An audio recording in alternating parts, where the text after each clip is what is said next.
She-Hulk number 2 of this 5 issues run was published few days ago with this impressive cover, shedding some light on the life of Jennifer Walters as the sensational She-Hulk. After leaving the Avengers, Jennifer went back to her old life. She joined her former boss Mallory Book and gained access to her former apartment, which is owned by Janet Van Dyne, aka the Wasp. But Jack of Hearts crashed into her life. He was a friend and a fellow Avenger, a half-alien, half-a-human superhero with the powers of a nuclear reactor. Jack collapsed and Jennifer thought that he was dead, but he regained his consciousness and told her not to touch him. He said that he is nearly invulnerable, but Jennifer said that she is not sure that he is alive. She gave him some water, but he said that he doesn't drink water, then started telling his story. He was at his lowest point when they worked together as Avengers. The radiation was eating him alive, and Tony built an isolation chamber for him to drain his power every night. But it wasn't working. Later on, and when Jack drained Jennifer's radiation, he knew he could not stay on the team anymore, cause he was danger to everyone. The radiation was building up too fast, so he went to space, then woke up later on alive again, but not himself.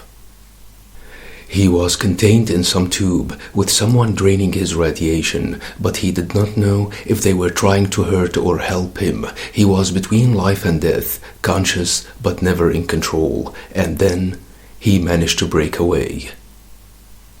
He came straight to see Jennifer and found her by following her gamma signature, and he might be able to track any of the Hulks by following their signature too. Although Jack said that he doesn't drink water, Jennifer brought him some water, and he drank it. He said that he was thirsty and drank a lot of water and felt much better, but that was strange, cause he did not need to drink water since he gained his power in college. The radiation changed him and he became more like a nuclear reactor than a human being.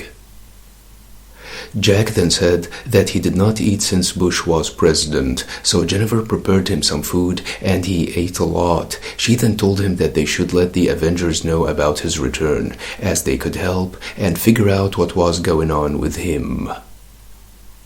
But Jack said that if Tony knew he was back, he would put him in isolation again. So in this case, he would still prefer to go to space, as he spent years drifting in there when he was afraid of detonating on Earth. Jennifer then asked Jack about the last time he slept, and he said that he doesn't sleep, then fell asleep in seconds. The next morning, Jennifer was about to go to work when she found that Jack was still asleep.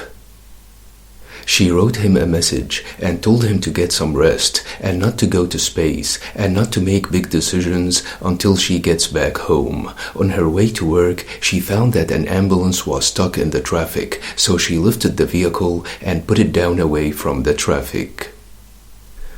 The book ends in the base where Jack was contained, with a lot of information and pictures about Jennifer, with someone calling Jack, but with a fainting voice.